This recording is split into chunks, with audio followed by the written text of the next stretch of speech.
Hello and welcome back to the SRL TCR League for season number 10 here around the most iconic touring car track in my own honest opinion. It is the Brands Hatch circuit, a circuit that dates back to the early 1900s, originally a motorbike layout on the dirt. Well, here around the Brands Hatch circuit today, we are running in the usual clockwise configuration, not how they ran it all those years ago when it was a bike circuit and just the Indy loop. Of course, we are running the full GP layout here today, and it is bound to be another spectacular evening of racing here on SRL TV. I hope you guys are having a good evening and you are just as excited for this one as I am, because I do believe that this is going to be a very, very fun evening of racing. Now then, we have just had our drop weeks applied in our championship, which means they have been shaken up just a little bit, with some drivers now proving to be wholly dominant in their classes due to drop points. And that being said, our man at the very top, Adam Delmont, has had the most amount of points taken away from him in those drop weeks, yet he still maintains a very strong and commanding championship lead in the pro class and the overall class as well. Here at the Brands Hatch circuit, we have got the biggest grid down on the track that we have seen in a number of weeks, so it is bound to be exciting. And we are closing in to the end of the 10th season of competition. We still have 4 more races, including tonight. However, as we head around the Brands Hatch GP circuit, we head across to Catalonia for the 8th round of competition next week as we enter March. We then head to Road America on March 13th for round number 9, and our delayed round at Hungaroring, which was postponed from the middle of February. Well, we will be visiting Hungaroring on March 20th to round out this championship. I can't believe that we are already this close towards the end. Well, it is all to play for our drivers, especially those that have benefited significantly in the drop rounds. Right then, for the first time this evening, let's welcome you in to the comms booth here at Joseph Wright Broadcasting and SRL TV. I hope you guys are excited for this one. Just have a look here at our timing screen. This is absolutely full as drivers all get out there to try and put their name back towards the top of their respective championship classes. 4 championship classes this season, of course, for the first time. We introduced the semi-pro championship at the start of season number 10, and I think that has been an absolutely great addition to the championship to have those 4 classes running and competing. It means everyone out there has a real possibility to try and take some podiums and wins in class. And it has been a mixture of wins in all of our classes, in fact. In our pro class, we have had 5 different drivers take the victory. Adam Delmont has 7 to his name. He is absolutely dominating the field out there. In your semi-pro field, however, you've got Daniel Downing at the top of that order, and he has 5 wins to his name. But then you do have a mixture of other drivers in there as well, taking their victories to their own name. The Pro-Ams, it's not as dominant. Only 2 wins is the most wins that anyone has taken in your Pro-Am class. Demis Tigchelaar, Luke Woodhouse, Craig Walters, Stuart Gibbons, all of them taking 2 wins apiece. Stuart Gibbons, we should point out, in that Pro-Am class was able to take overall victory in race number 2 last time out at Mugello, with taking full advantage of the inverted field inside the top 15. Your amateur field, well, last week saw Thomas Coombe and Vegard Olsen Lia both go from 2 wins to 3 wins each. So it is going to be a very exciting evening today to see how those drivers are able to move forward. We have qualifying to go first, though, and apart from Jack Bolton at the very beginning of the season, we have not seen a repeat pole sitter. Are we going to see that today? Adam Delmont is the fastest out there in practice at the moment. Or are we going to see a new name go to the top of the qualifying order? Wow. It's anyone's guess as it stands, and as we look at it, 33 drivers sit in this session, which is astonishing. And a massive field out there.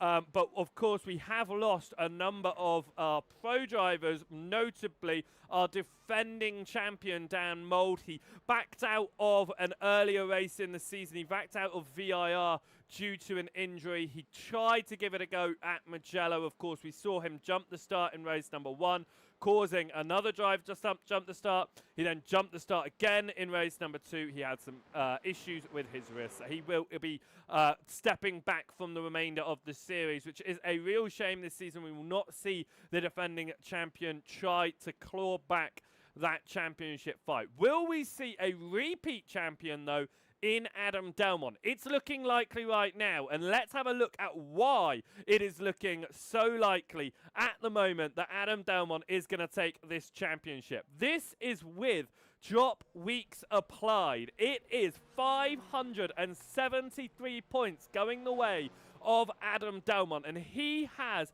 the most points being dropped, which means he could have some really poor couple of rounds and still be able to take this championship victory. Now, don't forget, round number 10 cannot be dropped. Hungaroring, it is a tricky track. If I would say, is one of the hardest tracks to move through the field. Therefore, the inverted field is going to be extremely tricky for our pro drivers who will find their way to the front of race number 1 and find themselves to the back of the invert. Here, however, I think it's going to be a little bit easier. Of course, you've got the run down Pilgrim's Drop into Hawthorne Bend, and then you've also got the run through Clearways up towards Paddock Hill Bends, a heavy braking zone of Druids as well. There's a number of more overtaking opportunities here. Kim Bjorklund sits in second then, over 100 points behind Adam Delmont, even with those drop weeks now applied. Will Lyon is in the hunt for second, though. He sits less than 20 points behind Bjorklund, and Arthur Thurtle jumps up from 8th in the championship to 4th in the championship with the drop weeks being applied, and he is heavy in that fight for third right now. He sits just a singular point ahead of Luciano Espinera, who at the moment is in 5th, just 1 point separating the two of them. Dan Mould, like I said, he's had to back out due to an injury. He falls down the grid to 6th position with 399 points. Logan McKinsey, he is running in 7th position right now with 387 points to his name. We then have Jack Bolton. He was very dominant at the start of the series as well, looking like he might have really taken the fight to Adam Delmont, but he backed out after we had the round at, I'm trying to think now where we were that he backed out after of. It was, of course, going to be Long Beach that he stopped racing at. Then we had Jaden Scotton going in 9th position at the moment, 10 points further back. However, if I'm looking across correctly, Scotton is here today, so could jump past Jack Bolton in the championship. Anthony Lammer is rounding out your top 10 in your pros, and Marsden yet to get down onto the field for this season. We jump across to that new semi-pro championship then, because that semi-pro championship has been introduced. It was the separation between your pro and your pro-ams. Daniel Downing returns to the top of the championship order here, not only due to the drop weeks being applied, but Downing took the double last week at Mugello in the semi-pro class. He leads that championship with 404 points, almost 70 points clear of second place Karl Hardy. Hardy himself is in a very, very close fight. Chasing him down is Kev Aylett, the previous semi-pro championship leader heading in to Mugello. Stephen Fry himself is only a couple more points behind in 4th position. Dec Crowther sits in 5th position right now, 5 points clear of John Brown. And then it's a little bit of a hunt down to Daniel Lewis in 7th. But it's only 2 points separating himself from De Jong, and then 2 points separating De Jong from Draper in 9th. Andrew Lovesey is rounding out your top 10 in your semi-pro field. And of course, everyone in your semi-pro field has made their way to the track this season. Tom Woodcock sits in 11th, ahead of Marhan Kodeman. And Jay Cooley sits in 13th position at the back of that championship order at the moment.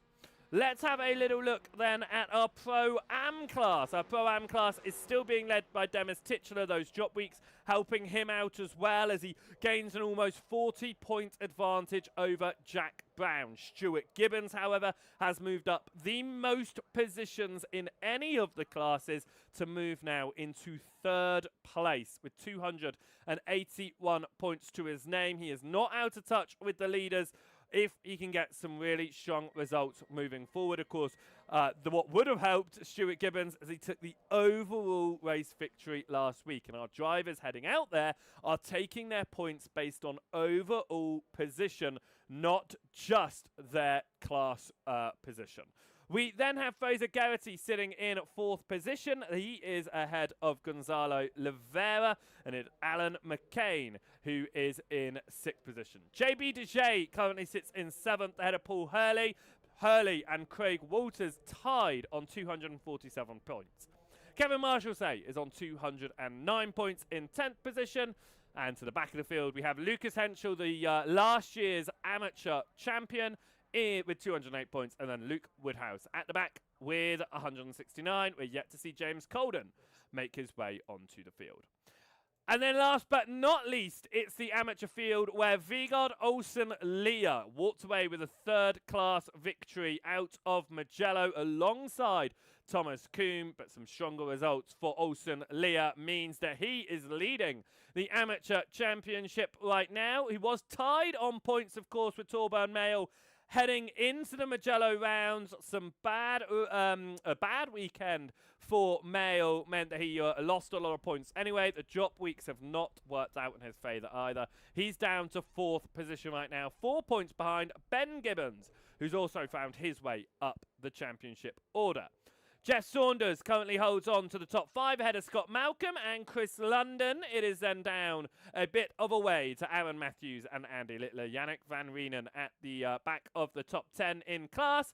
Chesney Vandenbroek runs in 11th out of James Brown, and Nathan Hardcastle yet to get to the field this season. Right then, that is the order in the classes. The last one to have a look at here is going to be our team standings. So let's have a jump across to our team standings so we can see how they are doing. And it continues to be a very strong one for our championship leaders in Next Gen Racing. Green, of course, being led by Adam Delmont, our pro championship leader at the moment, and Jack Brown, who is doing really well in his own class. Sim Racing Forces Norway of Bjorklund and De Jong currently in 2nd position, but they are over 140 points back. Of course, again, the drop points do get applied to the team standings as well.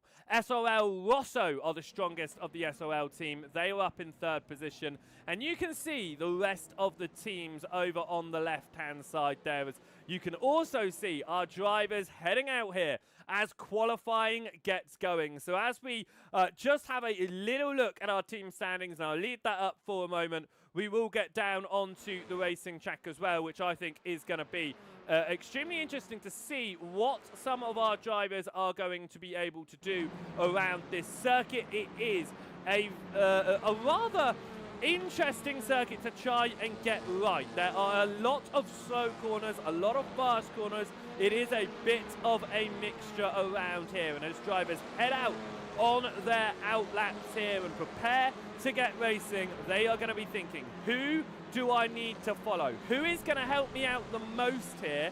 Because along the straight they're coming now, along and down Pilgrim's Drop, through Hawthorne's Hill, into Hawthorne Bend. You want to have the toe along this straight, but then not get held up as you go through this right-hander of Hawthorne Bend.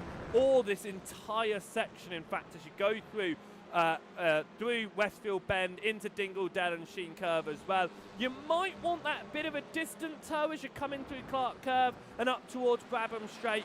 We'll see how they get on then. Let's go focus mode here in qualifying and see what our drivers are able to do.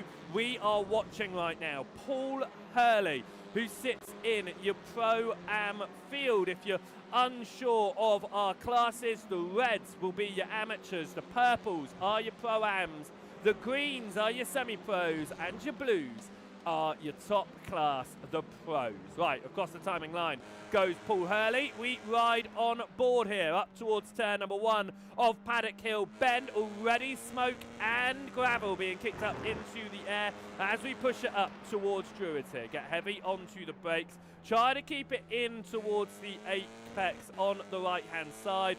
Throttle down again as you push to the right-hand side of the circuit, turning in to Graham Hill Bend. Along Cooper Straight here is going to be a little bit of a toe. It's ready to line it up though for Surtees. Get it out wide as you turn in, of course, cutting across to the GP loop as we push out hard. Getting this toe here from Paul Hurley as we come up towards Pilgrim's Drop, and it is a lot steeper than you would imagine if you ever been there in real life. In through Hawthorne Hill and the right hander of Hawthorne Bend, not getting all the way to the curbing on the inside there for Hurley. It will lose him a little bit of time along Derek Minter Straight and then over that inside curve of Westfield Bend. Now pushing it down through Dingle Dell. Hopefully the slower car ahead in the 226 isn't going to get into Hurley's way, but it looks like he will there, trying his best to try and get out of the way as we come through Sheen Curve and into Stirling's. But he does look like Hurley held up just a little bit there through the end of the lap as we go through Clearways and into Clark Curve, turn number 9. That's all there is around this circuit. And we head up towards the timing line. Kim Bjorklund is the first across the line and puts a time good enough for pole, but he will be beaten across the line by Jaden Scotton. And we will jump down towards the drivers that are only just coming across the line. And we will get our timing board on the left-hand side so we can see where our drivers are running in this session. As you can see, our pro drivers finding their way to the front of the field right now as we're just waiting for Adam Delmont to see what he is able to do on his lap around the Brands Hatch circuit. As we see his helmet there is absolutely brilliant, I have to say. As we go down Pilgrim's Drop and into Hawthorne Bend here. Adam Delmont hunting his second pole position. He got his first pole of the season last week at Mugello. He was able to convert it to a race win. He is the only driver who has been able to convert a pole position into a race 1 victory so far this season. Can he repeat the feat here at Brands Hatch? Will someone else be able to achieve that feat? Or are we going to see another event of a pole sitter unable to take victory in race number 1? Well, we've got 10 more minutes of qualifying to find out who is going to be on top. And Adam Delmont comes out of Clark Curve along Brabham Straight, the timing line, and goes, gets a lap time on the board that will be good enough for first position. Only just, I was looking at that there, it looked tight, and Arthur Thurtle finds enough space to go in between Bjorklund and Delmont there. We watch Vegard Olsen Lia. He comes across the timing line in this qualifying session. A big old slide through turn number 1. That's going to invalidate his lap time. Olsen Lia is going to want to get a time on the board. 3 wins so far this season and leading the championship as it stands. You can see how many cars have gone off there at Paddock Hill Bend with the amount of gravel that has been pulled back onto the track or through the outside of Druids. Fortunately not the racing line, but the gravel coming into the corner certainly isn't going to be helping our drivers. We've got Ronald de Jong here racing for Sim Racing Forces Norway, second in the team's championship, of course, partnered with Kim Bjorklund for this season. De Jong looking to get a time onto the board. And for Ronald de Jong in that semi-pro field, still hunting a first race victory in class as he comes through Sheen Curve. and up towards Sterling's. We'll see if he can get a lap time onto the board this time around. He put a 33.1 in last lap.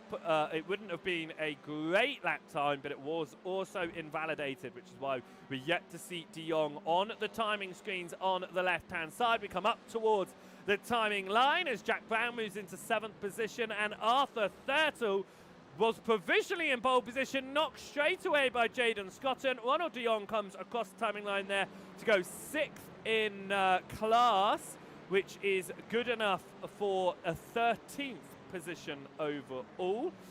As we come out of the opening lap there, it looks like Scotton has got a bit of a distant toe on none other than Arthur Thurtle himself, which is why Thurtle went faster. Scotton was able to just find that little bit of extra time, but you can see on the left-hand side that the times are getting quicker here as we head along the back straight of Pilgrim's Drop. We jump down there. Doesn't even look like much of a hill when we run like this. On board, though, much steeper as drivers get themselves turned in towards Hawthorne Bend. And I do believe in the races today we will see some side-by-side action up towards Hawthorne Bend. It's going to make it interesting. You can run side-by-side through there, of course, but it is a tricky corner to make it work. We continue to watch Jayden Scotton here as he comes through the forest. And I tell you, when you're walking through the forest down there in the GP loop, you really feel like you're not in the middle of a racing circuit. You feel very surrounded by trees, which blocks a lot of the sound of the race cars, in fact, but some great racing you can see as a spectator if you head down into the GP loop, just like you can up in the Indy loop, one of the best spectator circuits in the south of England. That is for sure. Jayden Scotton comes through turn number 1, though, as he went provisional pole position. Bjorklund moved past Adam Delmont, and the man who is hunting his second pole position of the season right now is the slowest of our pro drivers. 4 pro drivers heading into today's event. Of course, that championship all but taken by Adam Delmont right now. And as we head out of today's event with only 3 more events on the board, Adam Delmont might just keep on dropping more and more points as the events go on. Of course, he is dropping the most amount of points right now, and he's going to be hoping he can continue to run some strong results through the rest of this season. Can he find his way to pole position for a second time? No.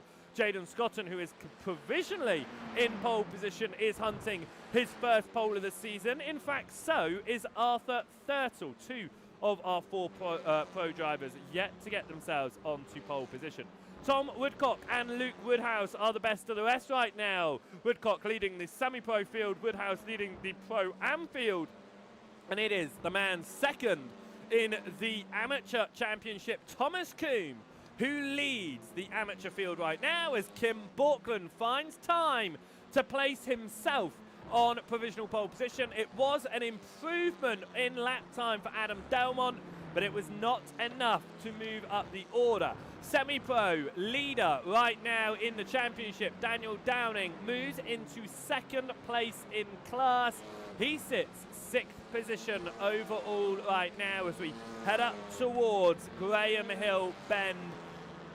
Few drivers still yet to get lap times on the board. One of those being Vegard Olsen Lia, who is still trying to hunt down a first pole position. Olsen Lia coming through turn number 1 there. A little bit of issues ahead of him in, I think that was Ben Gibbons very possibly running off the circuit. It certainly was Ben Gibbons heading off the circuit there through Paddock Hill Bend. That caught Olsen Lia out. Olsen Lia having 4.5 minutes left on the clock here to try and do something. Luke Woodhouse here, the fastest of the Pro-Ams, has gone faster than your semi-pro drivers as well. So Luke Woodhouse looking to do something here in that area motorsports team, of course partnered with Ben Gibbons. Very much in different positions right now as Gibbons is running 2nd in class. We should note Ben Gibbons there, and only, 12 hundredths of a second behind Thomas Coombe. It is close, at the front of the amateur field right now. It's about half a tenth of a second between Woodcock and Downing, and it is just a tenth of a second separating the top three drivers. Can Jaden Scotton find time on this lap time as we ride down through Paddock Hill Bend, as Jaden Scotton for JC Academy Emerald is looking to try and get his first pole position of the season.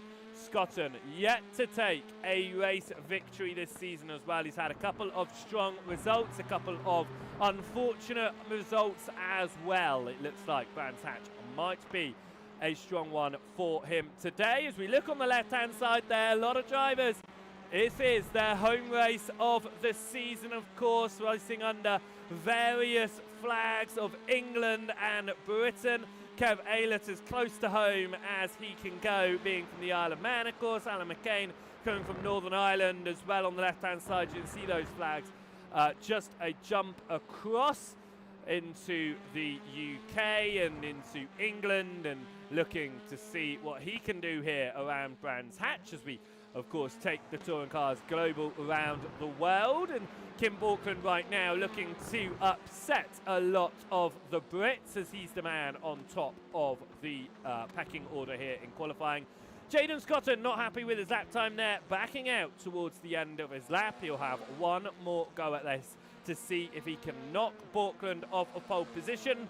Bjorklund, of course, found himself in pole at VIR. He was unable to take a race victory that week, however, and Bjorklund himself is yet to take a race victory this season. Could this potentially be his best opportunity, with VIR being the last time he had the chance to go from the front of the field? Jaden Scotton, though, going for one more attempt on his qualifying lap here.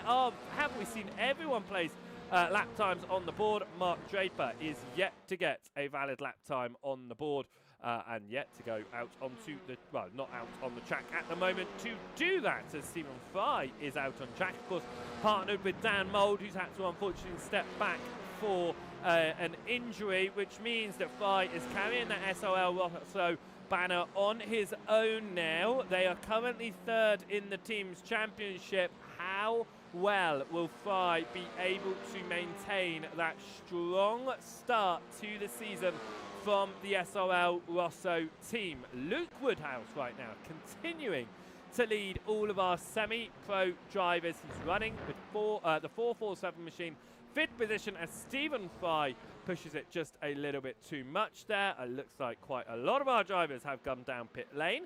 We got Chesney Vandenbroek here, JC Academy Topaz, running out there in the number 23 machine, fifth in class right now. It's 26th position overall for Vandenbroek as we get 40 seconds left on the board. Drivers will just be completing their lap times and seeing where they are able to find themselves. And in fact, it sounded like Vandenbroek there was very much coasting around the end of that lap as Craig Walters comes across the timing line and pulling Luke Woodhouse with him as well. Was it an improvement on that time for Woodhouse? It was! Luke Woodhouse finds himself in the middle of the pro drivers, sitting in your Pro-Am class. Luke Woodhouse, take a bow with that qualifying effort. What an amazing run that was.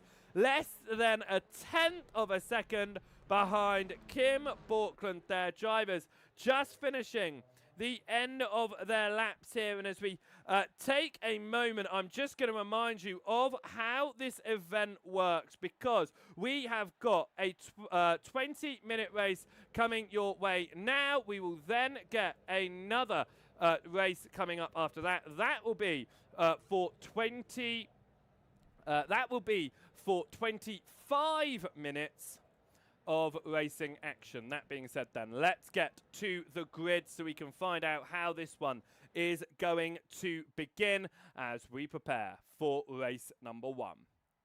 It is going to be pole position for Kim Bjorklund ahead of Jaden Scotton. Luke Woodhouse is going to start this one in third position, with Arthur Thurtle in fourth and Adam Delmont in fifth. Tom Woodcock will be starting in sixth position. Seventh will be for John Brown ahead of Daniel Downing and Jack Brown. Craig Walters will be starting in 10th, that is Stephen Fry and Stuart Gibbons. We will then see Demis Tigchelaar in 13th out of Fraser Geraghty. Kev Aylett will start in 15th out of Karl Hardy and Chris London. Alan McCain in 18th out of Ronald de Jong and Ben Gibbons. Thomas Coombe will start in 21st out of Det Crowther, Paul Hurley and Aaron Matthews. We then have JB Dejay in 25th out of Chesney Brandenburg, Daniel Lewis and Lucas Henschel. Andy Littler and Torben Mayle round out your top 30. And the back of your field will be Kevin Marshallsay, Vegard Olsen Lia and Mark Draper. That is not a great position for Vegard Olsen Lia, the leader of your amateur field. That is a low qualifying position. We'll have to be a lot with that. Ben Gibbons, we saw there, getting past Thomas Coombe for pole position in the amateur field. But we prepare to go racing here of a nice, strong field of 33 drivers. As we stare down at them, they stare towards turn number 1 of Paddock Hill Bend. The opening lap of this race is surely going to cause some dramas between each of the classes. Chris London, actually, I should say, is in pole in the amateur field. I missed that. Chris London is 17th overall. He's only 2 positions back from a pole, from a pole position in the reversed grid race. Top 15 will be inverted in race number 2. Drivers then are ready. 20 minutes on the board. We prepare to go racing around Brands Hatch for round number 7. We are green and away. We've got a car stopped in the background. Hopefully everyone can avoid him there. There is contact in the background. There's contact in the foreground. And it is pandemonium. And that is the championship leader in the amateur field involved in that one as well. We head up through turn number 1. Adam Delmont here. Trying to get past Arthur Thurtle. Doing anything there. Can't do it. Trying to get past Luke Woodhouse. Can't do it either. Woodhouse mains in 4th position right now. There are a lot of cars, including Chris London, who started the amateur class pole, who is down pit lane, and there's already cars going side by side and contact in the midfield, and around goes Thomas Coombe, who's fighting for a lead in the amateur championship. The amateur field right now has fallen. It is down to just 4 cars still in this one without damage, as they try to now get themselves around the remainder of the opening lap at Brands Hatch here. It has been a race start to forget for a number of drivers. Lucas Henschel getting past JB Dejay there. Dejay carrying damage, but trying to get that car all the way round to pit lane. Was caught up in, I believe, the start line crash. This is Geraghty running ahead of Tigchelaar and Aylett. Demis Tigchelaar, the Pro-Am Championship leader right now, 6th in class, as Kev Aylett, 3rd in class in the semi-pros, going to the inside here, looking to try and move up some positions and help their championship fights as we head into the back end of this championship. That is what a lot of drivers are going to be thinking about, is those championship fights now. The drop weeks being applied as well. That was Karl Hardy looking to the inside of Demis Tigchelaar. Hardy is going to want to try and get past Kev Aylett a few positions up the road here, and then try to close down to Daniel Downing. Downing 7th though in this race at the moment. As we come through turn number 4 of Surtees, it's wide by Tigchelaar, and Karl Hardy will go through, but then he's turned. Hardy is turned by Tigchelaar there. And no, that's, yeah, that is, I don't know why it's saying Kev Aylett. That is Karl Hardy who has been turned there. We'll have to turn off the bottom third. There we go. It is now accurate for our drivers there. Ronald de Jong has got a meatball flag on the 2nd lap of asking here. This is what just happened with Hardy and Tigchelaar, turned by Tigchelaar. And this is what happened to Ronald de Jong. It was with Tigchelaar in front of him. He just seems to have caught, was he caught up in it? As he all slowed down, he got caught there. He hit Tigchelaar's rear left corner of his car. De Jong will have to come down pit lane here. We'll get some replays of the opening lap in a moment as Daniel Downing looks to hold on ahead of Tom Woodcock. They swap across and Woodcock goes to the inside. They are fighting for second and third position in class, and through goes no, they are fighting for first and second in class at the moment, I should say. It's John Brown holds on to Daniel Downing, but Downing does make his way through. It's Tom Woodcock behind though, who then spins John Brown. What is going on around the Brands Hatch circuit at the moment? Every time there's an overtake, a car is then turned.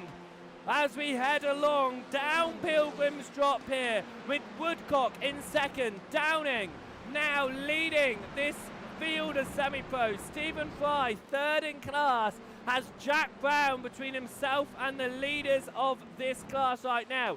Talking about the leaders, Kim Bjorklund remains in the race lead. In fact, your top 5 remain in the same class order. The only change as Luke Woodhouse has dropped to the back of the pro field right now, leading Bjorklund, Scott and Thurtle and Delmont to fight it out for the race lead in front then. Right, let's take a quick moment to flash back here to the start of the race, because it was a big one for our drivers. Here it is.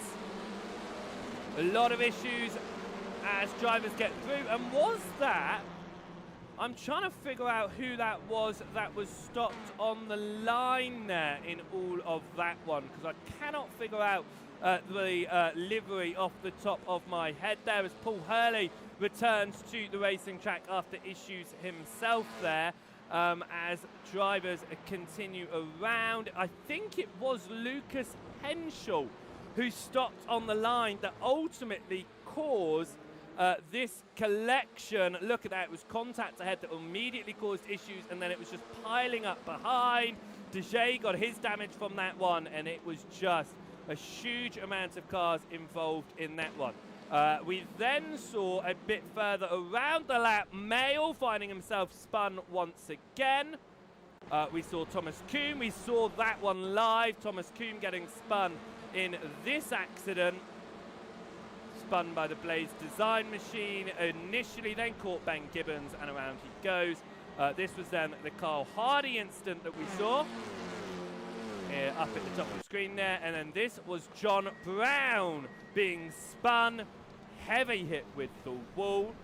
Paul Hurley has then had a further issue himself. In fact, no, he doesn't. Paul Hurley, we saw Paul Hurley speeding up. That's because he had slowed down to let the leaders through. John Brown now out of pit lane after that initial contact. That was a lot of stuff to catch up with, of course, but whilst we've been doing that, there's not been too much going on out on circuit, but there could be here. Thurtle looked to the inside of Scotton into Druids. Adam Delmont almost went for that move as well. Wasn't able to do it, had to stay behind as we go back to the midfield as Alan McCain moves up into 11th position, 4th in class, ahead of Stuart Gibbons and Fraser Geraghty. Right now, it is Deck Crowther trying to get past Kev Aylett just up ahead, as well as that was Stuart Gibbons off the circuit through the exit of Graham Hill Bend into Surtees, though a little bit of smoke in the air from some of the drivers ahead, but they have made that work, as that's actually Tom Woodcock falling down the order. I believe he was the cause of the smoke. He is side by side with Daniel Downing now. This is for second in the semi-pro field. It was a momentary look from Daniel Downing to the inside of Tom Woodcock. It didn't turn into anything. At that point, though, still chasing down. We're almost halfway through this race already. It is absolutely flying by here. So much going on. If you're watching over on the SRL TV YouTube channel, if you haven't done so already, make sure you hit that thumbs up button and hit that subscribe button as well. If you're watching over on the Twitch page, make sure you have hit that follow button as we come through. Turn number 9 of Kart Curve. Daniel Downing chasing down here as Tigchelaar gets up the inside of Vandenbroek through the final corner. Chesney Vandenbroek is currently leading the amateur field with all the issues that the amateurs are having. Vandenbroek is in first. Ben Gibbons He's moved up to third in the Amateur Championship right now. He runs second in class, just 1.5 seconds back right now, looking to try and catch up. Aaron Matthews is currently holding on to the final podium spots in that amateur field. Thomas Coombe, who we saw going around from the lead of the amateur field, he is running 4th in class right now as we come out of off of the Cooper Straight through Surtees. Ben Gibbons continuing to run around. Back up then towards the front fight, because this continues to be incredibly close, with the entire front 4 drivers separated by less than a second right now. All of your pro drivers in this race are under just one singular blanket out there. Bjorklund started this one on pole position for the second time this season and is looking to try and turn that into his first race victory of the season. He's second in the championship right now. He needs the points over Adam Delmont, and he will be thanking the lucky stars right now that Adam Delmont is at the rear of this pro fight, as once again Thurtle looking for the alternate line there up the inside of Jaden Scotton. Will he try again into Druids? No. They'll settle themselves down single file at the moment, and can we just say a huge, great job for Luke Woodhouse sticking on to the pro drivers here. He qualified 3rd overall. He's leading the Pro-Am field, and right now is 4.5 seconds clear of Jack Brown, who is 2nd in class. Tom Woodcock falls down the order.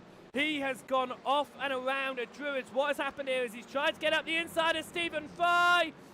It's then contact as he's not able to make the turn in there. He finds himself in the gravel, and Tom Woodcock moves down the order. He was up looking for 2nd position. It promotes Kev Aylett into 3rd position in class right now, 13th overall as he goes through Hawthorne Bend. There's 3 Pro-Am drivers between himself and the rest of the semi-pro field. But can we just say, the podium of your Pro-Am field are all ahead of your semi-pro field right now. And you've got to remember the order goes pro, semi-pro, Pro-Am. So the 3 Pro-Ams taking full advantage of the absolute pandemonium that has been going out in this racetrack for race number 1. And with a top 15 inverted field, that is by no way going to change in race number 2. Lucas Henschel found himself off at Stirling's, gets himself back on the racing track, down a number of overall positions.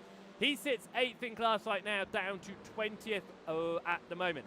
Chesney Vandenbroek is 1 place away from getting a potential pole position in race number 2. The top 15 inverted. Demis Tigchelaar is in that spot right now, but Vandenbroek is less than 1.5 seconds. Sorry, it's less than a second away from that space at the moment. So Vandenbroek could find his way onto a provisional pole position in race number 2. Back once again to your race leaders, the top 5 in this race. Your 4 pros and your Pro-Am leader, they are still separated by less than a second. This has been running on all 8 laps so far in this race. We have just under 8 minutes to go now as we come up towards the end of this lap. As they cross the line, we're probably going to get about 6 more laps of asking here, but Luke Woodhouse looking to go for 4th overall, past the overall championship leader of Adam Delmont, and he's not backing out along Brabham Straight. We head up towards Paddock Hill Bend there. Delmont had to run the tighter line in with Woodhouse on his outside. Could Woodhouse look for a move up towards Druids? Right now, no. He's going to have to stay behind. There's a little bit of a nudge there between Delmont and Woodhouse. Woodhouse stays behind for the moment, but this is an incredibly close fight for your top 5 positions in this race, and it is still being led by Kim Bjorklund, who has led since the very start of this one. Pole position for the 2nd time this season, and he is looking to try and turn that into a race victory. Of course, only happened once so far this season at Mugello. Last time out, Delmont was the first man to convert pole to a race win. Jaden Scotton is the first man in line to try and deny Bjorklund the same feat here at Brands Hatch, but at the moment that gap between Bjorklund and Scotton is opening. 0.7 of a second between them, as Thurtle is all over the rear of Scotton, looking to see if there's a way through here as we come up to 5 laps to go with the expected 5 laps to go with 6 minutes on the board. We shall see if that is accurate. Bjorklund, though, you knew he was running away. He proves it there with a fastest lap over the line on the 9th time of asking. Delmont gets right to the rear of Thurtle there, but just isn't able to turn it into anything at the moment. Craig Walters is all over the rear end of Delmont's teammate Jack Brown. You wonder why Next Gen Racing Green are so dominant in the Teams Championship. Their drivers are 4th and 6th overall right now. That's showing you why. Craig Walters, though, is looking to try and get past Jack Brown, and that is Daniel Downing chasing behind at the moment as well. Stuart Gibbons is looking to try and take 4th in that Pro-Am class away from Alan McCain. About half a second between them, and Deck Crowther is about half a second behind a podium place in the semi-pros of Kev Aylett. The gap at the front opened up last lap to 0.7 of a second. It's maintained at about the same gap this time around. Delmont, though, looking a little bit impatient behind Arthur Thurtle, but he does understand the championship that is on the line. Thurtle looks to the inside of Scotton as we go through Clark Curve. It'll set him on a slightly wider line on the exit there. It could open the opportunity for Adam Delmont. Thurtle goes defensive. Delmont moves to the left-hand side. He breaks just that little bit earlier there to try and get the switch across through Paddock Hill and up towards Druids. Thurtle placed it, though, exactly where he needed to. Delmont gives him a little bit of a shove through Druids. It sets him wide, though, and that was Woodhouse looking to try and get to the inside of Druids. It couldn't work out for him, and Delmont will hold on to 4th position in this one. Luke Woodhouse holds on to what is 1st position in class. We will get those bottom to show your overall positions again. There we go. I hate that it resets to class position every week, but there we go. Woodhouse running 5th position right now. Fraser Garrity, though, is fighting it out with Stuart Gibbons for 5th in the Pro-Am class. Gibbons runs wide, and Garrity makes his way through. Kev Aylett will also make his way through and place a car between himself and Crowther. But how hard is Stuart Gibbons going to keep Crowther behind here? Because they are both in the Blade Designs outfit. So will Gibbons go for the fight with Kev Aylett, or will he let Crowther through to try and fight for the podium? Of course, these class positions are great for the results in statistics, but the actual ones that matter are your overall results. They are the ones that take you the points in this in the race. So right now, Gibbons not letting Crowther through, and that gap between Crowther and between Aylett has opened up here.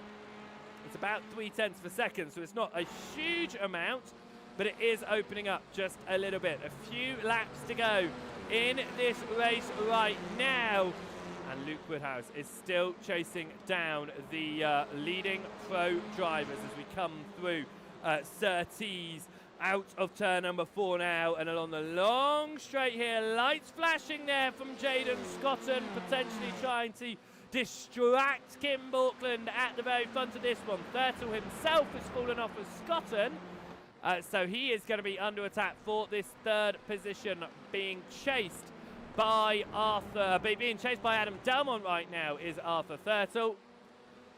as Stuart Gibbons himself has had a big issue on the last lap, and through Paddock Hill Bend, Stuart Gibbons, a big slide, he finds himself onto the gravel and unable to turn. He slams into the wall, and Stuart Gibbons finds himself out of this race after trying to fight for a top 5 in class. He finds himself falling down the order. What that does mean is Chesney Vandenbroek now has been promoted into the lead, into the pole position spot of 15th. He is holding the lead of the amateur class by just half a second here. And if they finish 15th and 16th position, it doesn't just have an impact in this race, it's going to have a significant impact in race number 2, with 15 drivers separating first and second place in the amateur field. So right now, Vandenbroek is going to be wanting to take his first win of the season and do it in 15th place. Is Ben Gibbons going to be able to take his first win of the season and steal it away from Chesney Vandenbroek with just a couple of laps left to go? In fact, will we see this as the final lap of the race? 30 seconds on the board here is potential. This will be the checkered flag lap, which means drivers behind are looking. Delmont pushes Thurtle through Sheen Curve, looking to unsettle the cars as we go into Stirling's now. Bjorklund just 0.3 of a second clear on Scotton. We come up towards the end of the lap. Are we going to see the checkered with 4 seconds on the board? Surely we will. We will, as Kim Bjorklund takes his first win of the season.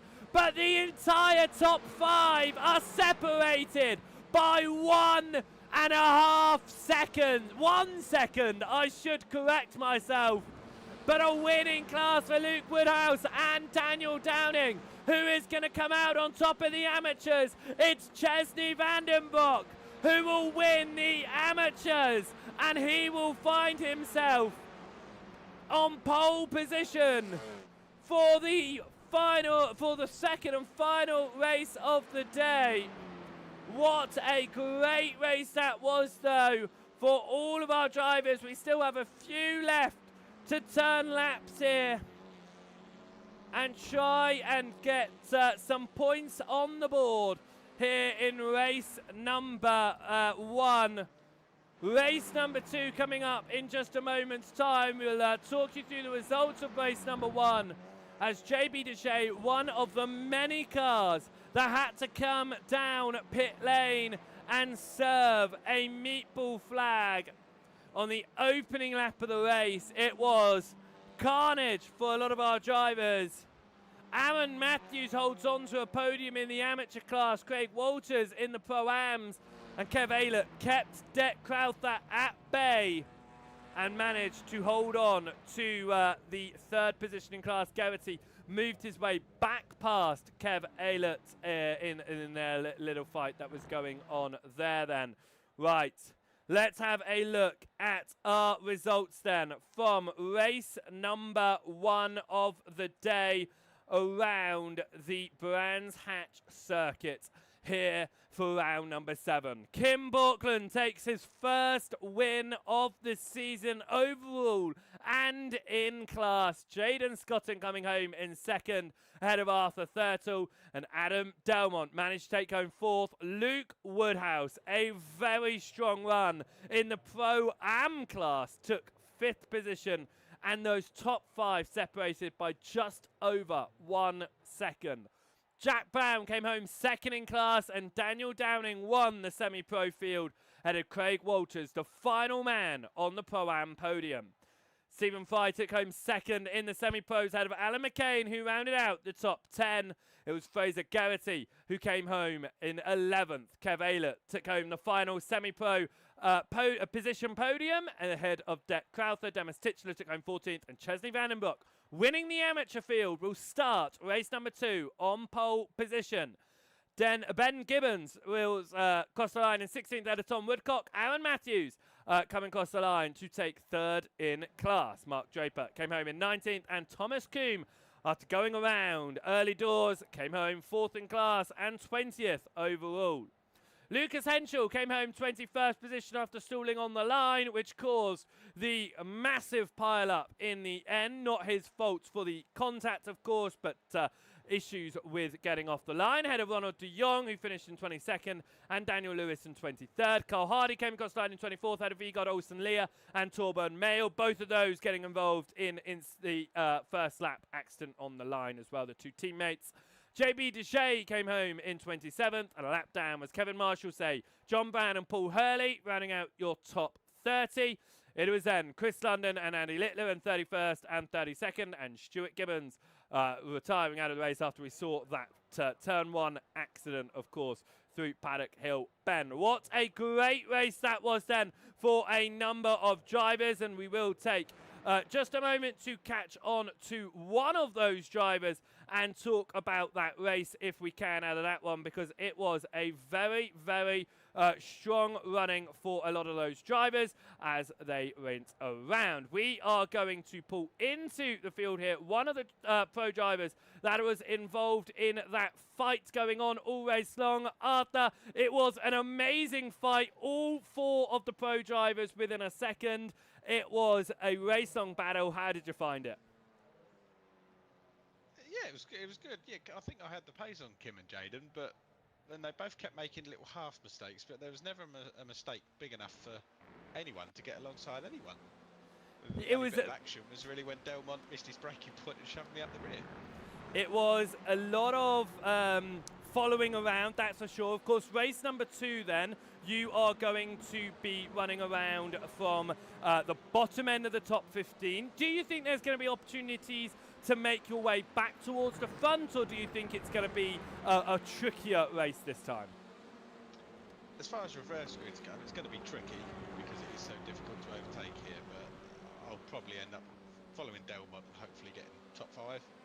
That's the target.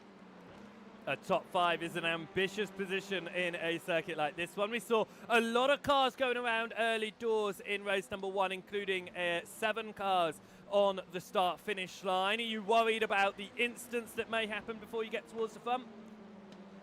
As long as they're behind me, I'm not worried. If they're in front of me, I'll be worried about it. I'll try and steer clear of everything. But I haven't had much luck since last season. I've had no luck with reverse grid races, but hopefully that'll change now. Well, a strong result of 3rd in race number 1. Hopefully another strong one in race number 2. Good luck, Arthur. Thank you. Arthur Thurtle there, coming home in 3rd position in race number 1. Race number 2 is about to begin here, though, so we are going to get ourselves ready around this track. Like I said, race number 2, the top 15 drivers from race number 1 are going to be inverted. We will get your grid up on your screens when they start to get themselves down onto the racing track for this one. If you are watching for the first time today then and you're not quite sure how this one works, well, we are about to go out for race number 2. 25 minutes of racing action instead of just 20 in this one. And as I said, the top 15 from your race 1 results are going to find themselves reversed here.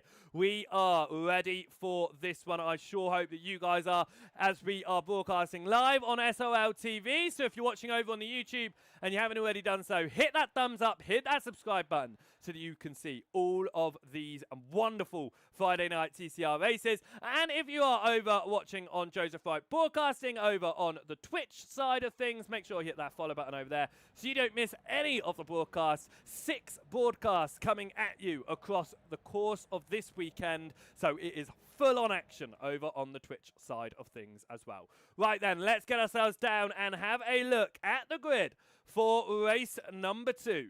Chesney Vandenbroek in our amateur field will be starting this one from pole position ahead of Demis Tigchelaar. Dec Crowther will start in 3rd and Kev Aylett in 4th position. Fraser Garrity will start in 5th ahead of Alan McCain. Stephen Fry will start race number 2 from 7th ahead of Craig Walters, and then it's Daniel Downing and Jack Brown. Luke Woodhouse, dominant in the Pro-Am class in race number 1, will start 11th. Ahead of our 4 pro drivers is Adam Delmont in 12th position, ahead of Arthur Thurtle, Jaden Scotton, and the race 1 winner, Kim Bjorklund, will be starting from 15th on the grid.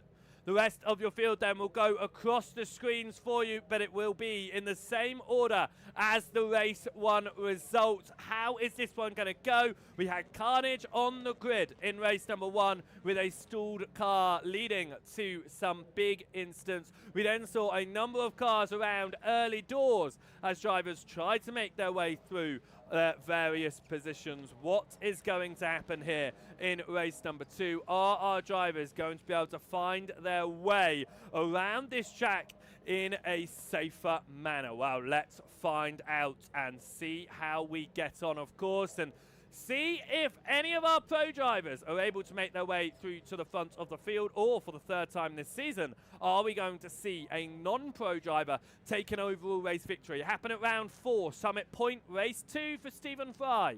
Round 6, Mugello, race 2 for Stuart Gibbons. Will it happen at round 7, Brands Hatch, race 2? Maybe for Chesley Vandenbroek, who starts on pole position. 25 minutes on the clock, tyres spinning from Vandenbroek. We are away for race number 2 here. Everyone off the line this time. As we head up towards Paddock Hill Bend, the car slow off the line though. We'll start dropping down the order. We head up towards turn number 1 and drivers side by side, but it looks like everyone getting through right now, facing the right way. That certainly is how the field's going to go, but that changes as we go into the hairpin. As we see, that is going to be John Brown off at Druid, side by side here in the midfield. This is where our pro drivers are sitting right now, and our pro drivers are trying to get any position on each other. Early doors right now, that's Arthur Thurtle. Contact, getting bumped and banged. He's already made his way past Delmont, but he's got Bjorklund here, looking to try and make his way through. Crowther moves into the overall race lead as Thurtle goes defensive in this midfield as they come through Hawthorne Bend. Up towards the front then, Vandenbroek's down to 2nd overall right now. Deck Crowther leading the overall race at the as it stands on this opening lap of Asking. It is very close all the way down the field at the moment. Scotton has managed to move up into 12th position here. He has got past Thurtle. He's got past, who has he got past? He's got past Thurtle and Delmont. He is now leading the pro field on the opening lap of Asking here as we come up towards the timing line, as drivers go for different racing lines. At the moment, that is Jack Brown looking to try and get past Stephen Fry ahead. He's got Luke Woodhouse behind as well. As we go through turn number 1, there's gravel being kicked up, and it's side by side in the background as Delmont tries to hold it around the outside of Bjorklund. Bjorklund gets the inside though. It was side by side ahead as well, as that's Jaden Scotton losing out the position on Luke Woodhouse. There's contact there as Bjorklund sideways.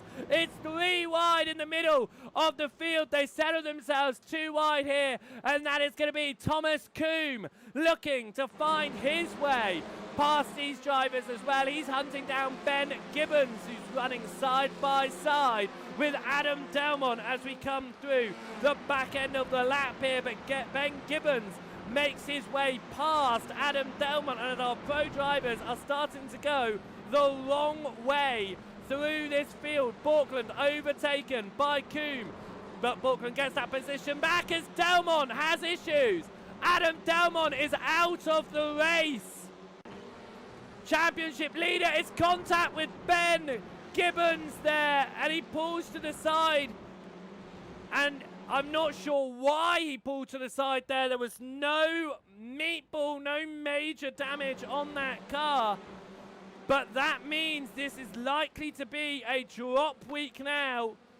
Other points will be reinstated for Delmont. Chris London is down pit lane with a meatball flag as well. But Delmont out of this race. Greg Walters to the inside of Jack Brown. They run side by side through turn number 1. That's Fry looking to get up the inside of McCain as well, just ahead as we go through Druids. This is Woodhouse pushing on. Fry gets past McCain. Woodhouse touches Brown there, trying to overtake for 5th position. Woodhouse backs out of it though as he is overtaken by Arthur Thurtle. Thurtle leading the pro field right now. He said he wanted to follow Adam Delmont. Right now he's following Delmont's teammate instead. That was Jaden Scott. And what's just happened there?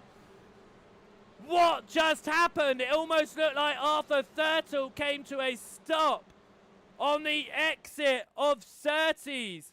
What just happened? Oh, I didn't mean to do that. Where are we? Here we go. Let's see what's happened here to Arthur Thurtle. What was that in this fight? Which means Kim Bjorklund is the only surviving pro driver in this second race of asking. What happened here for Arthur Thurtle? He just suddenly lost all speed, didn't he? This is Scotton. No, that's the brakes. That was the brake lights from Arthur Thurtle there. Something significant must have broken for Arthur Thurtle to have slammed on the brake lights on the exit of Surtees there. We'll have to have a word with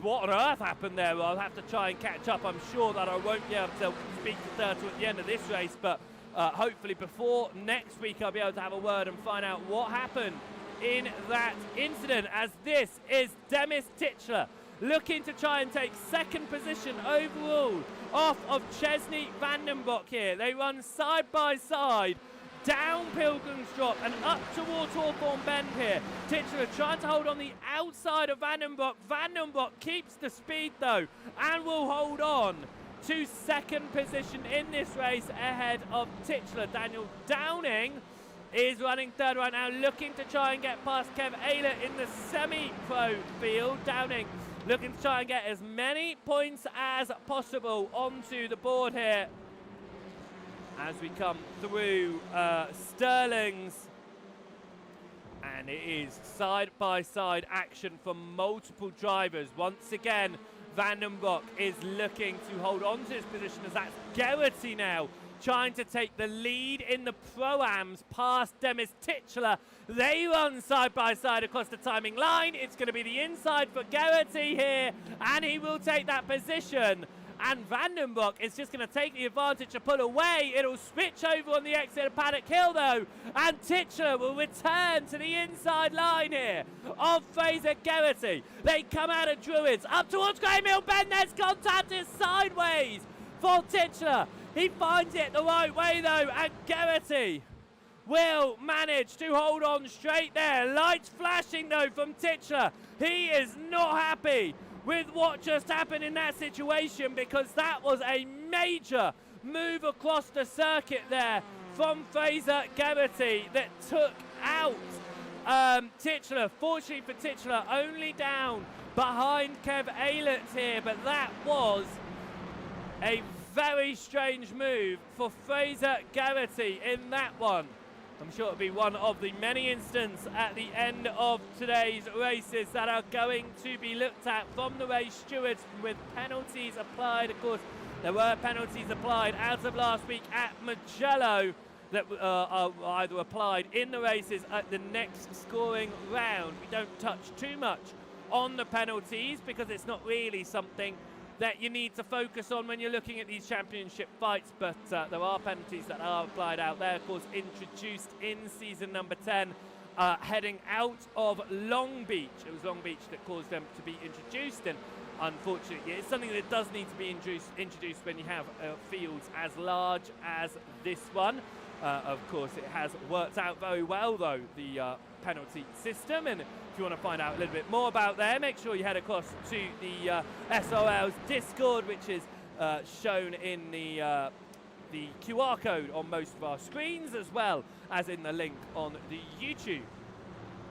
as we continue around the lap here. This is the midfield, and there are a lot of the SRL branded machines out there. Of course, all three of them running under the different banners. You've got SRL Purple, SRL Rosso, and SRL Blue out here together in Fry, Walters, and then that is Downing at the front of it in purple. Of course, Alan McCain chasing down right now, running independently this season. Looking to try and catch up towards Craig Walters just in front of him and try to get a podium in class. Now, Kim Bjorklund has managed to make his way up just a few positions here. He's 11th position. He took class position in race number 1.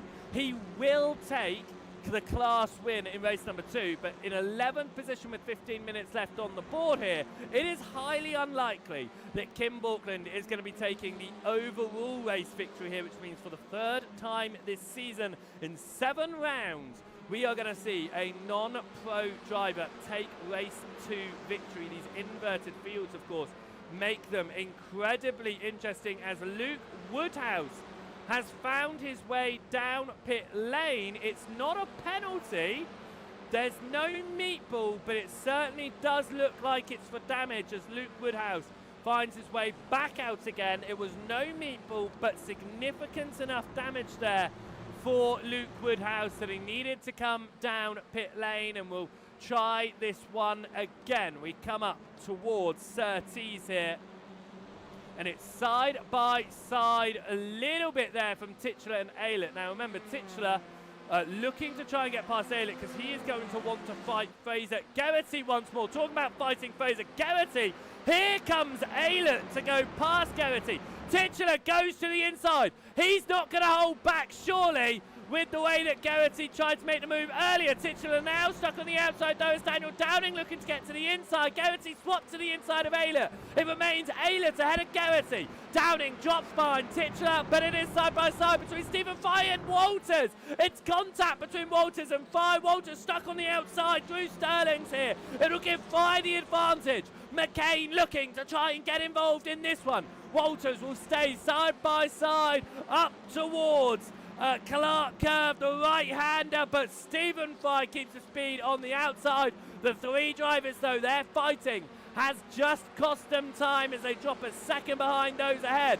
McCain looking to get up the inside of Craig Walters and get onto the Pro-Am podium. It's a little bit of a wobble under the brakes there. That's Jack Brown behind Brown in 5th in class, looking to get up the inside of McCain now as we get up into Druids. It's the inside line for Jack Brown. McCain stuck on the outside. What was an overtaking opportunity sees him falling, but he will remain on the inside into Graham Hill Bend here. Alan McCain to the left of Jack Brown. Brown touches him on the outside. Brown will have to drop back there as Kim Bjorklund makes his way through to take 10th position overall there.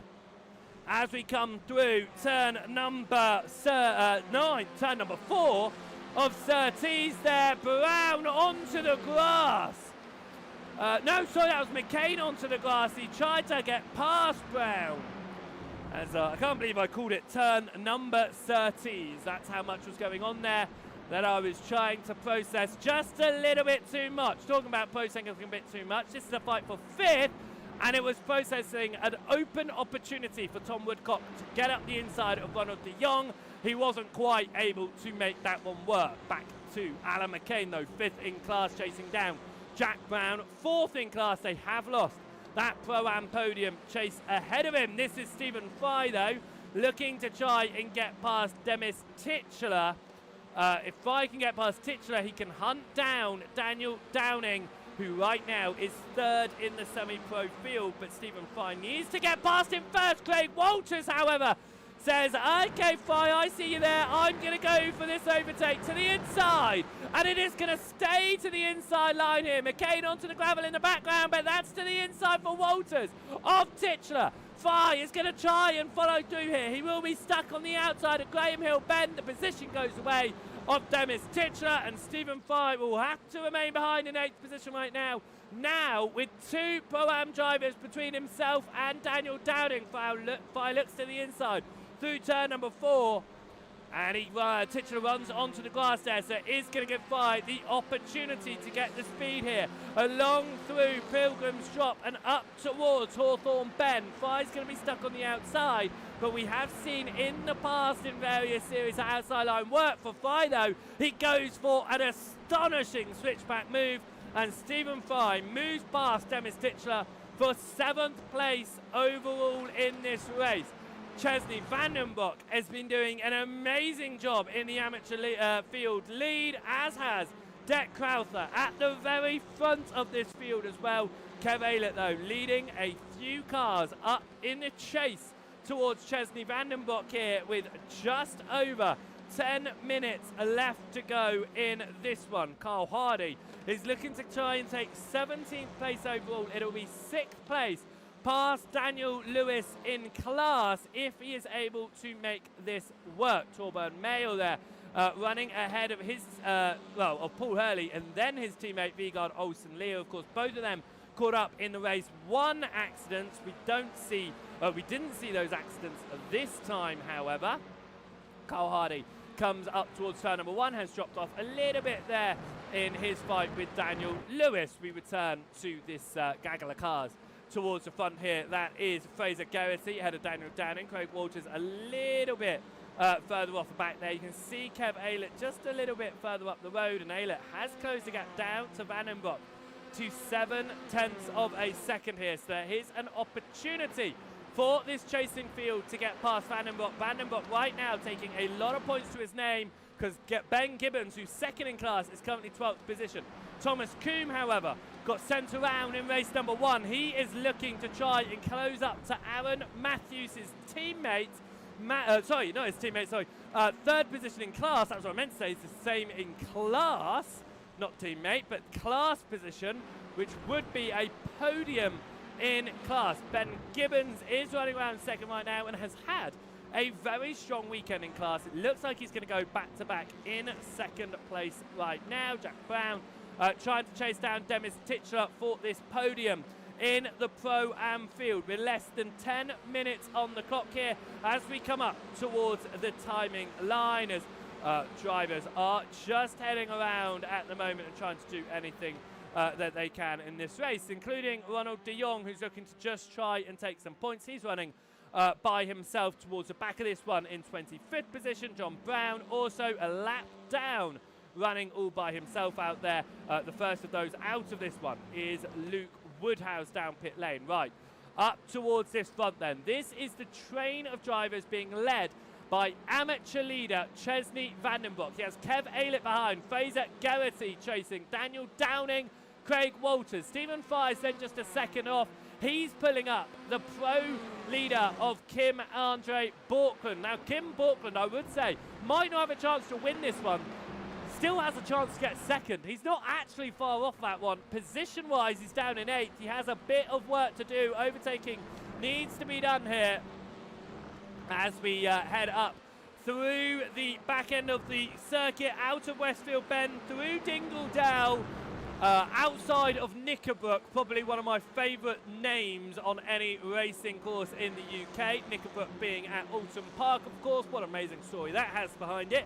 But Dingledale has to be my second favourite name, and that's the drop that goes between turns 6 of Westfield Bends and 7 of Sheen Curve. Now, Kev Aylett is getting pushed here by Garrity. Is Garrity trying to help Aylett catch up towards Vandenbroek? It certainly looks like he's not going for the move, but he is getting the glass, and that is going to find Garrity into the gravel, and through goes Craig Walters, his teammate, for the lead in the Pro-Am field. Daniel Downing and Stephen Fye at the semi-pro fields get through too, and Kim Bjorklund tried to take advantage, but Garrity down to second in class now, down to 7th in this race, was pushing Kev Aylett, but then went wrong at turn number 1. Bjorklund finds his way past Garrity through Surtees, and it is a big gaggle of cars. This is the chase up to second. This is the fight for third, with Daniel Downing 0.2 per second off of Aylett. He dropped down to less than a tenth behind Aylett as they came down Pilgrim's Drop through Hawthorne's Bend, though, having to back out just a little bit as we go through Dingledale. A nice section on the racetrack as well as you climb back up the hill and into Sheen Curve. You can take a lot of that curbing on the inside, but you do always risk sending yourself out onto the grass and setting up for a very poor run into Stirlings. You need a good run through Stirlings because the speed you carry out of Stirlings, you carry all the way into Clark Curve, through Clark Curve here and up towards Paddock Hill Bend. There are multiple groups of drivers trying to chase down Chesney Vandenbroek, who currently runs in second position overall, leading the amateur field. Aylett on the outside here. Daniel Dowding goes to the inside of Kev Aylett, fighting for second in the semi-pro field, and Aylett is absolutely defenseless on the outside. It will turn to the inside though, and this is giving Vandenbroek just a slight opportunity here to pull away from those fighting behind, but Daniel Dowding will hold on ahead of Kev Aylett. Craig Walters waiting to try and make the move there. Walters leading the Pro-Am field right now. It's Kim Bjorklund who's moved his way into sixth past Stephen Fry, who is still hunting down a race victory. He can get onto an overall podium, that is for sure, as we watch the cars head through the forests here in the Kent countryside. Around the outside, they disappear behind the trees, but they remain single file as they'll reappear coming through Sheen Curve and up towards Stirlings here. A slightly different line there from Bjorklund as they headed up to Stirling. See if there was potentially an opportunity for him to make the move. He's looking ahead here at the Pro-Am leader of Craig Walters and thinking, right, where can I make my move? Where can I make my overtake work here? Because as we cross the timing line, we are looking at potentially 3 more laps in this race. If we are lucky. Up towards turn number 1 though, and Vandenbroek is going to lose to Daniel Downing and potentially to Kev Aylett here. Vandenbroek moves across to defend. It's contact behind as they all get slowed down for Druid. Somehow they all continue facing the right way here. Jack Brown remains ahead of Geraghty. Geraghty to the inside of Tigchelaar there, and will hold on to the podium, but Jack Brown has found his way into second in that Pro-Am class right now, past Fraser Geraghty, who was previously leading the class before he found himself off at turn number 1. We head down Pilgrim's Drop and up towards Hawthorne Bend here. Daniel Downing could potentially look at closing that gap to Dec Crowther, but it's unlikely that a almost 5 second deficit here will be closed down with 3.5 minutes on the board. Kev Aylett found himself onto the grass along the Derek Minter Straight as they exited Hawthorne Bend, but he found his way back on without losing any position, and really not much time here. A change in podium positions. Thomas Coombe finds his way past Aaron Matthews, as that's because Matthews has found his way off the circuit on the exit of Westfield Bend and through Dingledale. Thomas Coombe moves up. That is crucial. It is a podium in the amateur field. Torbjørn Mail has found himself off with a big incident with his teammate as well. A number of cars off at turn number 1. It was initially contact behind and 4 cars involved, 3 finding significant issues there. Mail finding himself falling significantly down the order, same as Olsen Lia as well, and I believe it was John Brown who was caught up in that one as well. No, it was Paul Hurley who was caught up in that one initially. This is what it looked like from on board Hurley. Contact from behind, nothing he could do in that one. How about on board Olsen Lia here? Moves, do you know what, it's just cars coming all to the same point on the racing track, wasn't it? It was all the cars just coming together at the same part of the racing track. Talking about coming together on the same part of the racing track. Stephen Fry gets to the inside of Vandenbroek as Vandenbroek continues to fall down the overall order here. No! Stephen Fry gets spun! He'll find himself hard into the wall on the outside, then into the wall at on the very top of the circuit as well. Fraser Garrity will need to find his way down pit lane to serve a penalty, as that was Tigchelaar side by side here with McCain finds his way through. Ben Gibbons now up to 10th place in class. Jack Brown was also off the circuit as McCain looks to make his way past Tigchelaar. If you wanted a bingo board of anything that can happen in this race, well, you've got it around Brands Hatch. And it looks like it might be a full semi-pro podium here. Only one pro driver remains in this race in Kim Bjorklund, and he sits 5th right now, half a second away from a podium. It is not unlikely he can take the podium. He is very likely to take it if the fights continue. But are we going to get the checkered this lap? Remember, the white flag never fell for us. We just saw the checkered in race 1. Will the same happen here as Walters is behind Aylett? And off the circuit once again goes Aylett, so Walters to the inside. And almost everyone in the background off the track there. As we come up towards Sheen Curve, it is Bjorklund looking to 4th to the inside. Can he get past Craig Walters, who now gets onto the podium in the overall race? As Crowther comes around the final turn, I think he's going to get one more lap on the board. We're going to get one more lap in this. Bjorklund can still take a podium here with the rest of the pro drivers out of this. Alan McCain to the outside of Fraser Garrity. Garrity, remember, has that black flag. So he'll be fighting for 2nd overall, but he won't hold it once the post-race penalty has applied at the end of this race. McCain, though, is he going to try and take that position on track? He's a 2nd clear of Demis Tigchelaar. He doesn't need to. He can just hold on to this one. Kim Bjorklund chasing down Craig Walters then. Can Walters get an overall podium in this one? The man, though, who has not seen much screen time, has been the man at the very front of the field. Deck Crowther has been showing a huge amount of pace in race number 2. He has not won since Jerez in round 1, where he took victory in the semi-pro class in race number 2. Bjorklund still behind Walters here.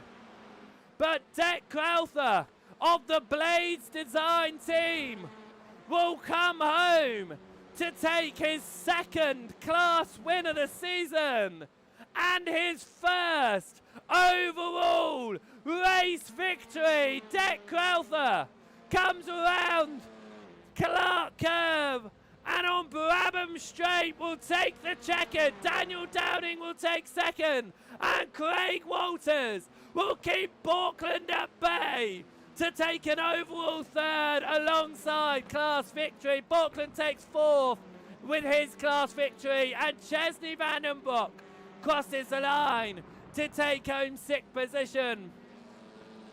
As Vegard Olsen Lia here looking to try and take 6th in class past Andy Littler. We come through the final turn. Olsen Lia gets as inside as he possibly can. It's going to be a drag race to the line between Olsen Lia and Andy Littler. But it will go the way of Andy Littler by 1/100th of a second between the two of them. But what a race that was. A lot happening in that one. But won by Deck Crowther. Garrity's penalty applied. He's demoted to 22nd position overall. And with that being said, let's have a look at our overall race results from race number 2 here, the 7th round of asking. And overall, Deck Crowther takes home not only the semi-pro victory, but an overall victory with that in class Kim Bjorklund managed to take the double in the pro field, but not able to take the double in the overall race results. Daniel Downing closed the gap to Dek Crowther, halved it in fact from when he moved into second position, but he just didn't have enough time after he was able to dispatch Van den Broek to close up to the Blades Design driver. Craig Walters made it a double SRL podium across the two different outfits there, and he took the win in the Pro-Am field. Kim Bjorklund, as I say, took home 4th overall, but the win in class ahead of Kev Aylett, who was your final semi-pro podium sitter. Chesley Van den Broek winning your amateur field in the end ahead of Alan McCain and Demis Tigchelaar, your 2 second drivers on the podium in 2nd and 3rd at the Pro-Am field. Jack Brown just missing out on that podium, finished 9th overall, ahead of Ben Gibbons, who took 2nd place in the amateur field. It was then Tom Woodcock who came home 11th position, and on the final few laps to go, Thomas Coombe was able to take home 12th position in that one and the final amateur class podium place. Aaron Matthews came home in 13th for some strong results, 3rd and 4th in class for him. JB DeJay came home 14th ahead of Karl Hardy. Mark Draper and Daniel Lewis. Torburn Mayo, we saw issues in both races for him. He finished 18th ahead of Kevin Marshall-Say. And Andy Littler rounding out your top 20. Vegard Olsen Lia, your amateur class leader heading into this weekend. That might not be the same heading out of it. However, he sits in 21st overall after that race ahead of Fraser Geraghty and Ronald de Jong. A lap down in the end was John Brown. We saw him into the barrier early doors. Stephen Fry, 3 laps down. Paul Hurley, 5 laps down and out of the race was Luke Woodhouse, Lucas Henschel, Arthur Thurtle, Jaden Scotton, who technically were 2nd and 3rd in class, ahead of Adam Delmont and Chris London, all with major issues, and Stuart Gibbons, a completely opposite evening compared to his teammate Dek Crowther, came home in 33rd position and out at the very start of the race. What an evening of racing that has been then. Let's see what has happened out of that one, because it was a great evening of racing. In fact, we will see if we can pull in our overall race winner from race number 1, Dek Crowther, who managed to get past Chesley Van den Broek early doors in that one and just absolutely dominate that race. Dek, it was a great race for you. You managed to come home that one in the overall race victory. Talk us through it. Like I said just before you brought me in, luckily Chesney made a mistake right near the beginning. I managed to get past him. Got away from him a bit because Chesney, fair play to him, and unfortunately lost his 2nd place late on. Fair play to him, hats off to him, but yeah, I managed to get a gap because he kept them all behind him for most of the race. Well, it was a very strong second race for you. You were placed in that perfect position due to race number 1. It's been an incident-filled races for a lot of them out there, but it seemed to turn into your favour. It was your 2nd class win of the season as well. The last time you were able to do that was all the way back at Jerez. So how was it not only leading your class, but leading the overall field and taking that checkered flag? It's always a good feeling, isn't it? Being in front from near enough start to finish. Can't complain really, can I? It was a good race. It wasn't what I was expecting, I'll be honest, because I'm not very good on this track. I do like the track, but I'm not very good on it. So I can't have got a better result. It's simple as that, to be honest. Well, happy. Yeah. It was a strong way to have your evening, that is for sure. With us coming into the final 3 rounds now, is your focus trying to climb that championship board, get yourself towards the front of the semi-pro field. Of course, right now you are sitting 5th. You found some points, just under 100 points off of Daniel Downing. So, I mean, is the championship fight on for you, do you think? I don't know. That's a bit of a tall order, being 100 points behind. But obviously, I'm going to just keep going, do my best, see where I end up. That's all I can do. Well done for today's races, that victory in race number 2, and good luck for the rest of the season. Thanks, pal. Derek Crowther there coming home to take the victory. What I always love when we talk to the drivers, especially when we said, right, you've won the race, well done, it went really, really well. How do you feel? Oh, well, I'm not very great at this track. I'm quite slow at this track, or I didn't feel like I was doing my best. You've just won a race. Let's celebrate. You might not feel like this track is yours, but what a race number 2 was. That was for sure. And it was, again, and we were talking, Chesley Vandenbot there, who was holding on to second position. He managed to take class win in 6th position overall at the end of that one. But it was a huge amount of fights going on for drivers up and down the field, of course. It was a race one to forget for JB Deshea. However, race 2 was a little bit more in your favour. You managed to climb up the order, Deshea, from near the back of the field towards 14th place and 5th in class. Talk us through your evening here. Hey, Joseph. Yeah, the first race, well, you know, you don't know if somebody's stopped until at the start, that they didn't get off the line, and so that ruined the first race for me. I tried to avoid him, but I couldn't. Those things happen. He didn't mean it. He's very sorry. So I've done it myself. Second race was a lot better, a lot more fun. Really had a good race with Karl for probably the last third of the race, and Daniel was in there. Had fun racing him. Karl lost his VR, so he's on a single screen, which he's not used to, which worked in my favor because I think he definitely would have had me. But it was just a great time, great bunch of guys, and really looking forward to your broadcast. Wow, we caught that first lap incident, of course, in race number 1. Your fight up the order in race number 2 was brilliant as well. So how are you feeling now in that Pro-Am Championship? Of course, you were holding on to 7th heading into this evening. You're about 100 points behind Demis Tigchelaar, but you have got a number of drivers not too far ahead of you, including the run all the way up to 3rd place. Do you think that you've got opportunities throughout the final 3 rounds to move yourself up the championship once more? I can get some clean races. I was just talking to the guys that I have not had two clean races in a row yet this season, just not my season. I've had work has kept me away. I've had some family commitments, so I have 3 rounds that I did, 3 weeks I was not able to race, and the other races, it's just been one of those things, nothing on purpose. I've just have crashed out or been meatballed like today.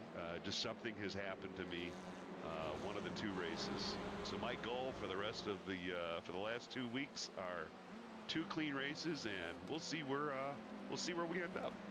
Of course, well, it is 3 weeks, of course, this being the 7th round of Asking, our Hungarian delay to the end of the season. So that's right, I forgot about that. So there, 3. So the next 3, yeah. No, you're right. I'm sorry, I forgot about that. So, well, it means you got an extra round to try and pull in those extra points as well. Gonna do what I can.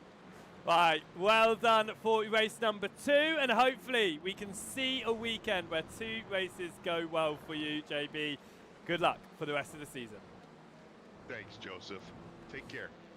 JB Deshea there coming home. 14th overall, 5th in class. What an evening of racing it has been, and it is one that I think a lot of drivers will be looking at and thinking, wow, that was a tricky one. And I think that's certainly what today was. It was a tricky track. It was one where every overtake could be the difference between winning and losing. And for some drivers, it genuinely was losing. In race number 1, we saw every overtake lead to an incident of some sort during that little fight. Race number 2, we saw a lot more side-by-side action, but again, a number of accidents still occurring there. Such a tight track, but on the whole, for us here, I'm sure for you guys, I know for me, that was a brilliant evening of racing, and it's all happened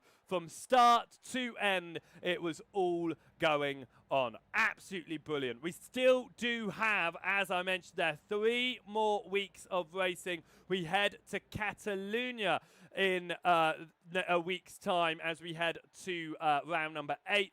What was originally the final round of the season of Road America is going to happen on March 13th. And now our new final round of the championship, it was postponed from being round number 5. It has been pushed on to round number 10. Hungaroring is where we finish this championship off in 3 weeks' time. I can't believe it's less than a month until the end of the championship. What that does mean, of course, is season 11 preparations are underway. And if you want to make sure that you are getting yourselves in and ready to get yourself signed up, because we had a very full roster of drivers for season 10. We expect the same for season number 11. Make sure you head across to the SRL Discord. If you're watching on the SRL TV YouTube page, it is linked in the video description. If you are watching over there and you haven't already done so, hit that thumbs up button and subscribe as well.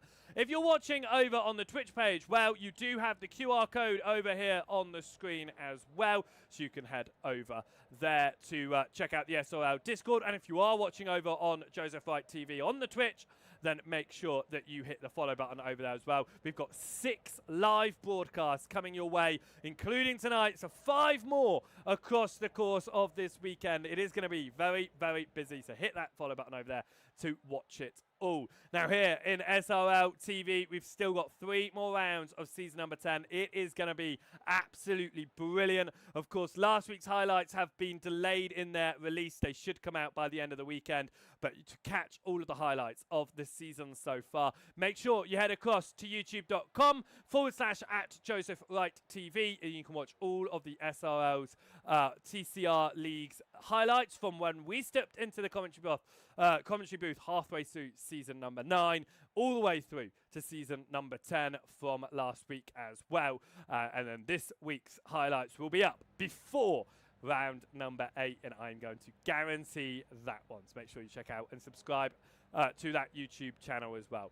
Thank you so much for watching here today, though, on SRL TV and Joseph Wright Broadcasting. I hope you have enjoyed watching, and of course, you join us again next Friday for round number 8 of the SRL TCR League, season number 10, as we head to Catalonia. But here from Brands Hatch and round number 7, I hope you have a fantastic evening and a fantastic week of racing ahead of you. Until next time, thank you so much for watching, and goodbye.